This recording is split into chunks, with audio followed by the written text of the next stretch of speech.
क्या होगा अगर दुनिया की सबसे बड़ी पंचायत भारत को अपनी ही सरहद सुरक्षित करने से रोक दे? क्या कोई अंतर्राष्ट्रीय संस्था यह तय करेगी कि भारत अपनी सीमाओं की हिफाजत कैसे करेगा? और सबसे बड़ा सवाल, आखिर अमेरिका और अन्य पश्चिमी ताकतें बांग्लादेश के कंधे पर बंदूक रखकर हिंदुस्तान को क्यों घेरना चाहती हैं? नमस्कार दोस्तों, भारत और बांग्लादेश सीमा पर आखिर जिस बात का डर था वही हुआ। बांग्लादेश इस सीमा विवाद को लेकर सीधे संयुक्त राष्ट्र यानी यूएन के दरवाजे पर चला ही गया है। मानवाधिकारों की दुहाई देकर अक्सर वैश्विक मंचों पर जो खेल खेला जाता है उसकी असलियत अब सामने आ रही है। जरा इस वैश्विक संस्था का दोहरा रवैया देखिए। इसने ना तो इस गंभीर मुद्दे पर कोई आधिकारिक बैठक बुलाई, ना ही इस पर कोई निष्पक्ष वोटिंग कराई, बल्कि सीधे तौर पर भारत की सुरक्षा से जुड़ी इस अहम तार फेंसिंग के काम पर तुरंत प्रभाव से रोक लगाने की कोशिश शुरू कर दी। पर्दे के पीछे की इन चालों को अगर ध्यान से समझें तो इस पूरे घटनाक्रम में सबसे बड़ा हाथ अमेरिका का बताया जा रहा है। अगर आप इतिहास और यूएन के पुराने रिकॉर्ड्स उठाकर देखेंगे तो आपको साफ पता चलेगा कि यह अंतर्राष्ट्रीय संस्था अक्सर वही रुख अपनाती है जो महाशक्तियां चाहती हैं। यही बड़ी वजह है कि प्रधानमंत्री नरेंद्र मोदी ने कई बार अलग अलग अंतर्राष्ट्रीय मंचों से खुले तौर पर इसके इस पक्षपातपूर्ण रवैये का कड़ा विरोध किया है। लेकिन अपनी सीमाओं को सुरक्षित करने की इस जंग में आज कूटनीतिक स्तर पर एक बड़ा दबाव भारत के सामने खड़ा किया जा रहा है। लेकिन अब सबसे बड़ा और गंभीर सवाल यह है कि भारत अब आगे क्या करेगा? क्या नई दिल्ली इस वैश्विक संस्था के ऐसे किसी भी एक तरफा निर्देश के सामने झुकेगी, या फिर अपनी राष्ट्रीय सुरक्षा को सर्वोपरि रखते हुए सरहद पर अपना काम उसी रफ्तार से जारी रखेगी जैसा कल तक होता आया है?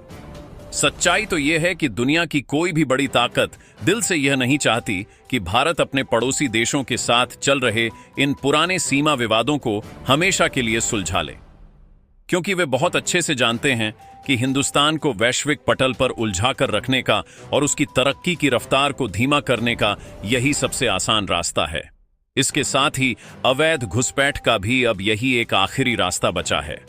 अगर यह पूर्वी रास्ता भी पूरी तरह से सील हो गया तो सीमा पार बैठे हुड़दंगियों और गैर कानूनी तत्वों का पूरा तंत्र ही ध्वस्त हो जाएगा। वे इस रास्ते से होने वाली हर तरह की तस्करी नहीं कर सकेंगे, जिससे न सिर्फ उन असामाजिक तत्वों का बल्कि उनके पीछे बैठे बड़े आकाओं का भी दाना पानी पूरी तरह बंद हो जाएगा। आखिर अमेरिका और अन्य वैश्विक ताकतें बांग्लादेश के कंधे पर बंदूक रखकर भारत को क्यों घेरना चाहती हैं? और इस अंतर्राष्ट्रीय दबाव के बीच हमारी सुरक्षा एजेंसियों और दिल्ली के गलियारों में इस समय कौन सा बड़ा जवाबी प्लान तैयार हो रहा है? और सबसे बड़ा सवाल, अगर भारत संयुक्त राष्ट्र यानी यूएन की बात मानने से इनकार कर देता है तब क्या होगा? आज की इस बेहद खोजी और रणनीतिक रिपोर्ट में हम आपको ग्राउंड जीरो की एक एक जमीनी हकीकत से रूबरू कराएंगे और बताएंगे कि अब भारत के पास क्या क्या विकल्प हैं। अगर आप भी मानते हैं कि देश की सुरक्षा के आगे किसी भी बाहरी संस्था का दबाव मायने नहीं रखता, तो इस वीडियो को अभी लाइक कर दीजिए और कमेंट बॉक्स में अपनी अटूट देशभक्ति के साथ जय हिंद जरूर लिखिएगा। चलिए विस्तार से समझते हैं इस पूरे वैश्विक चक्रव्यूह को। दोस्तों, अब हमें यह समझना होगा कि आखिर अचानक ऐसा क्या हुआ कि इस पूरे मामले में अमेरिका का नाम सामने आने लगा। अगर आप ग्लोबल पॉलिटिक्स की बारीकियों पर नजर रखेंगे तो आपको समझ आएगा कि अंतर्राष्ट्रीय मंचों पर कभी भी कोई घटना यूं ही नहीं होती। हर कदम के पीछे एक बहुत बड़ी स्क्रिप्ट पहले से लिखी होती है। जैसे ही भारत ने अपनी पूर्वी सीमा पर फेंसिंग का काम तेज किया, वैसे ही कुछ वैश्विक ताकतों के कान खड़े हो गए। बात सिर्फ एक देश की सरहद की नहीं है, बात है इस पूरे उपमहाद्वीप पर अपना प्रभाव बनाए रखने की। कुछ पश्चिमी विश्लेषक इस बात को अच्छी तरह जानते हैं कि अगर भारत ने अपने इस हिस्से को पूरी तरह से सील और सुरक्षित कर लिया तो इस क्षेत्र में किसी भी तरह की बाहरी दखलंदाजी की गुंजाइश हमेशा के लिए खत्म हो जाएगी। यही कारण है कि अंतर्राष्ट्रीय गलियारों में अचानक इस मुद्दे को हवा दी जाने लगी। बिना किसी ठोस कूटनीतिक बातचीत के सीधे वैश्विक मंच का इस्तेमाल करके भारत पर दबाव बनाने की कोशिश की गई। लेकिन यह रणनीति काम क्यों नहीं आई? क्योंकि वे भूल गए कि यह 1971 या 1999 का भारत नहीं है जिसे किसी भी अंतर्राष्ट्रीय मंच से डराया या दबाया जा सके। आज की तारीख में भारत अपनी संप्रभुता के फैसले खुद लेता है, और जब बात देश की सीमाओं की हो तो दिल्ली किसी भी बाहरी पर्चे या निर्देश को स्वीकार करने से साफ मना कर देती है। इस पूरे घटनाक्रम के बाद अब नई दिल्ली के सबसे सुरक्षित कमरों में एक बहुत बड़ी और गोपनीय बैठक शुरू हो चुकी है, जहां इस कूटनीतिक घेराबंदी का मुकाबला करने के लिए एक बेहद कड़ा और अचूक एक्शन प्लान तैयार किया जा रहा है। दोस्तों, जब न्यूयॉर्क के बंद कमरों में भारत की सुरक्षा को रोकने की यह अंतर्राष्ट्रीय साजिश रची जा रही थी, ठीक उसी समय नई दिल्ली के साउथ ब्लॉक से एक ऐसी खबर निकलकर सामने आई जिसने पूरी दुनिया को हैरान कर दिया। जैसे ही इस एकतरफा निर्देश की भनक दिल्ली के गलियारों को लगी, बिना एक पल की भी देरी किए देश के शीर्ष नेतृत्व की एक बेहद हाई लेवल और गोपनीय आपातकालीन बैठक बुलाई गई। इस बैठक की गंभीरता का अंदाजा आप इसी बात से लगा सकते हैं कि इसमें गृह मंत्री अमित शाह, राष्ट्रीय सुरक्षा सलाहकार अजीत डोभाल, विदेश मंत्री एस जयशंकर और रक्षा मंत्री राजनाथ सिंह जैसे देश के सबसे बड़े रणनीतिकार एक साथ एक टेबल पर मौजूद थे। सूत्रों के मुताबिक इस बैठक में विदेशी ताकतों के इस कूटनीतिक दबाव का मुकाबला करने के लिए भारत की जीरो टॉलरेंस यानी शून्य सहनशीलता की नीति पर अंतिम मुहर लगा दी गई। भारत का रुख इस बैठक में पूरी तरह से साफ और कड़ा था। हमारी कूटनीतिक टीम ने सीधे शब्दों में यह संदेश अंतर्राष्ट्रीय पटल पर भेज दिया कि भारत अपनी संप्रभुता और सीमाओं की सुरक्षा के मामलों में किसी भी बाहरी संस्था के दखल को पूरी तरह से खारिज करता है। सरहद पर तार फेंसिंग का यह काम किसी भी दूसरे देश को नुकसान पहुंचाने के लिए नहीं, बल्कि भारत के अपने नागरिकों की सुरक्षा, अवैध घुसपैठ को रोकने और सीमा पार से होने वाली अवैध गतिविधियों को हमेशा के लिए समाप्त करने के लिए किया जा रहा है। अजीत डोभाल और गृह मंत्रालय के शीर्ष अधिकारियों ने इस बैठक में ग्राउंड जीरो की सुरक्षा व्यवस्था की समीक्षा की और सीमा पर तैनात कमांडरों को स्पष्ट निर्देश जारी कर दिए। संदेश बहुत साफ था। सरहद पर भारत की सुरक्षा से जुड़ी किसी भी बुनियादी संरचना के निर्माण कार्य की रफ्तार एक सेकंड के लिए भी धीमी नहीं होनी चाहिए। अंतर्राष्ट्रीय मंचों पर कूटनीतिक मोर्चे को संभालने की जिम्मेदारी जहां विदेश मंत्रालय ने अपने हाथों में ली, वहीं जमीनी स्तर पर किसी भी अप्रिय स्थिति से निपटने के लिए एक अभूतपूर्व सुरक्षा चक्रव्यूह तैयार कर दिया गया। तो दोस्तों, अब आते हैं आज के सबसे महत्वपूर्ण और तकनीकी सवाल पर।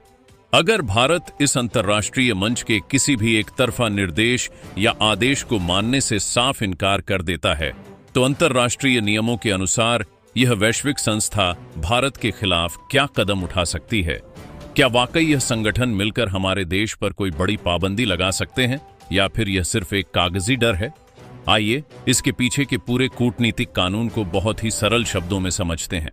अंतर्राष्ट्रीय नियमों के मुताबिक अगर कोई देश इस संस्था के निर्देशों की अनदेखी करता है, तो उसके खिलाफ 3 तरह के कदम उठाए जा सकते हैं। पहला कदम, कूटनीतिक निंदा और प्रस्ताव। सबसे पहले इस मंच पर भारत के खिलाफ एक निंदा प्रस्ताव लाया जा सकता है, जहां कुछ देश मिलकर भारत के इस कदम की आलोचना करेंगे। लेकिन इतिहास गवाह है कि ऐसे प्रस्तावों का भारत जैसे मजबूत देश पर कोई जमीनी असर नहीं पड़ता। दूसरा कदम आर्थिक प्रतिबंध है। सैद्धांतिक रूप से नियमों के उल्लंघन पर किसी भी देश पर व्यापारिक या आर्थिक पाबंदियां लगाने की सिफारिश की जा सकती है। लेकिन आज का भारत दुनिया की 5वीं सबसे बड़ी अर्थव्यवस्था है। वैश्विक बाजार और सप्लाई चेन इस कदर भारत पर निर्भर है कि कोई भी बड़ा देश खुद का नुकसान कराकर भारत पर आर्थिक पाबंदी लगाने का जोखिम कभी नहीं उठाएगा। तीसरा और सबसे बड़ा कदम है सुरक्षा परिषद का दखल। किसी भी दंडात्मक कार्रवाई को जमीन पर उतारने के लिए मामला अंत में सुरक्षा परिषद के पास जाता है और यहीं पर विदेशी ताकतों का यह पूरा चक्रव्यूह ताश के पत्तों की तरह ढह जाता है। सुरक्षा परिषद में किसी भी बड़े एक्शन के लिए 5 स्थायी सदस्यों की सहमति जरूरी होती है। भारत के पास कूटनीतिक मोर्चे पर रूस और फ्रांस जैसे देशों का मजबूत साथ है। अगर कोई भी भारत विरोधी देश हमारे खिलाफ कोई प्रस्ताव पास कराने की कोशिश करता है, तो भारत के मित्र देश तुरंत अपनी विशेष वीटो पावर का इस्तेमाल करके उस प्रस्ताव को वहीं के वहीं खारिज कर देंगे। यानी साफ शब्दों में कहें तो अंतर्राष्ट्रीय नियमों की आड़ में भारत का बाल भी बांका नहीं किया जा सकता। यह वैश्विक संस्था केवल उन्हीं देशों पर अपना हुक्म चला सकती है जो आर्थिक या सैन्य रूप से कमजोर होते हैं। आज का आत्मनिर्भर और मजबूत भारत अपनी राष्ट्रीय सुरक्षा के फैसलों को किसी भी अंतर्राष्ट्रीय दबाव के तहत बदलने वाला नहीं है। तो दोस्तों, अब मन में यह विचार आना स्वाभाविक है कि इतिहास में जब भी किसी देश ने संयुक्त राष्ट्र यानी यूएन के ऐसे एक तरफा आदेशों को मानने से इनकार किया, तो उसके बाद अंजाम क्या हुआ?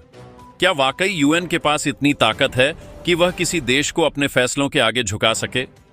अगर हम वैश्विक इतिहास के पन्नों को पलट कर देखें तो हमें ऐसे कई बड़े उदाहरण मिलते हैं जहां दुनिया के शक्तिशाली देशों ने इस संस्था के निर्देशों को रद्दी के टुकड़े की तरह डस्टबिन में डाल दिया और यूएन चाहकर भी उनका कुछ नहीं बिगाड़ सका।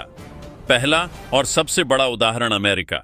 खुद को वैश्विक शांति का मसीहा कहने वाले अमेरिका ने कई बार इस अंतर्राष्ट्रीय मंच के फैसलों को ठेंगे पर रखा है। जब इस संस्था ने साल 2003 में इराक पर सैन्य कार्रवाई की अनुमति देने से साफ मना कर दिया था, तब अमेरिका ने इसके निर्देशों की परवाह न करते हुए अपने दम पर आगे बढ़कर कार्रवाई की थी।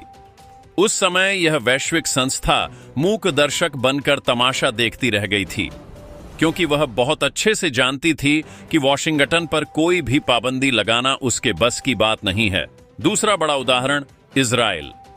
मध्य पूर्व के इस छोटे से देश के खिलाफ इस अंतर्राष्ट्रीय मंच पर अब तक दर्जनों निंदा प्रस्ताव पास किए जा चुके हैं। सरहद की सुरक्षा और अपनी संप्रभुता के मामले में जब भी इस संस्था ने इजराइल को रोकने की कोशिश की, उसने हर बार इन प्रस्तावों को सिरे से खारिज कर दिया। इजराइल ने साफ कर दिया कि उसके नागरिकों की सुरक्षा किसी भी अंतर्राष्ट्रीय कागजी दस्तावेज से कहीं ज्यादा महत्वपूर्ण है और आज तक यह संस्था इजराइल का कुछ नहीं बिगाड़ सकी। तीसरा उदाहरण चीन और रूस। दक्षिण चीन सागर के विवाद को लेकर जब अंतर्राष्ट्रीय ट्रिब्यूनल ने चीन के खिलाफ फैसला सुनाया, तो बीजिंग ने उस फैसले को मानने से साफ इनकार कर दिया। ठीक इसी तरह जब भी रूस के खिलाफ इस मंच पर कोई प्रस्ताव लाया जाता है, तो वह अपनी विशेष शक्ति का इस्तेमाल करके उसे वहीं मटियामेट कर देता है। इन सभी ऐतिहासिक उदाहरणों से एक बात पूरी तरह साफ हो जाती है कि यह अंतर्राष्ट्रीय संस्था केवल उन्हीं देशों पर अपना दबाव बना पाती है जो आर्थिक या सैन्य रूप से कमजोर होते हैं। लेकिन जब बात भारत जैसे परमाणु संपन्न, दुनिया की 5वीं सबसे बड़ी अर्थव्यवस्था और एक बेहद मजबूत सैन्य शक्ति की आती है, तो यहां आकर इस संस्था के सारे कूटनीतिक नियम धरे के धरे रह जाते हैं। भारत का इतिहास भी यही रहा है कि हमने हमेशा वैश्विक शांति का सम्मान किया है, लेकिन जब बात हमारे देश की सीमाओं की सुरक्षा की आएगी, हमारी तार फेंसिंग को रोकने की साजिश रची जाएगी, तो नई दिल्ली बिना किसी हिचकिचाहट के इन पक्षपातपूर्ण निर्देशों को दरकिनार कर देगी। भारत ने साफ संदेश दे दिया है कि अपनी सीमा को पूरी तरह सील करना हमारा संप्रभु अधिकार है और इस काम को पूरा करने के लिए हमें किसी विदेशी संस्था से सर्टिफिकेट लेने की जरूरत बिल्कुल नहीं है। तो दोस्तों, इन सारे ऐतिहासिक सबूतों और जमीनी हकीकत को देखने के बाद अब पूरी दुनिया के सामने यह बात बिल्कुल साफ हो चुकी है कि आज का नया भारत किसी भी बाहरी दबाव में आकर अपनी राष्ट्रीय सुरक्षा से रत्ती भर भी समझौता नहीं करने वाला है। जो ताकतें कल तक यह बात सोच रही थीं कि वे अंतर्राष्ट्रीय संगठनों का सहारा लेकर भारत की पूर्वी सीमा पर चल रहे इस बेहद महत्वपूर्ण काम को रुकवा देंगी, उनके सारे मंसूबों पर पानी फिर चुका है। साउथ ब्लॉक से लेकर सीमा पर तैनात कमांडरों तक हर स्तर पर संदेश बिल्कुल स्पष्ट और कड़ा है। सरहद पर भारत की यह सुरक्षा दीवार हर हाल में और तय समय के भीतर ही बनकर पूरी होगी।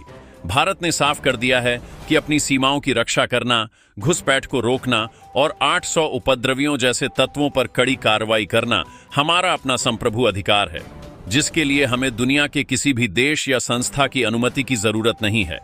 विदेशी ताकतों का यह चक्रव्यूह भारत की अटूट संकल्प शक्ति के आगे पूरी तरह से ढह चुका है। अब देखना यह होगा कि आने वाले दिनों में सीमा पार बैठे उकसावे वाले तत्व भारत के इस सख्त रुख के बाद क्या नया पैंतरा अपनाते हैं। लेकिन एक बात तो तय है, चाहे कोई भी कूटनीतिक साजिश रची जाए, सरहद पर तैनात हमारे जांबाज जवान हर चुनौती का करारा जवाब देने के लिए 24 घंटे पूरी तरह मुस्तैद हैं। अगर आपको भारत की इस संप्रभु नीति और हमारी सुरक्षा एजेंसियों के इस कड़े फैसले पर पूरा भरोसा है, तो इस वीडियो को ज्यादा से ज्यादा लाइक और शेयर जरूर करें। देश की सुरक्षा और वैश्विक राजनीति से जुड़ी ऐसी ही बिल्कुल सटीक और खोजी रिपोर्ट के लिए चैनल को सब्सक्राइब करना बिल्कुल ना भूलें। मिलते हैं अगले वीडियो में, तब तक के लिए जय हिंद, जय भारत।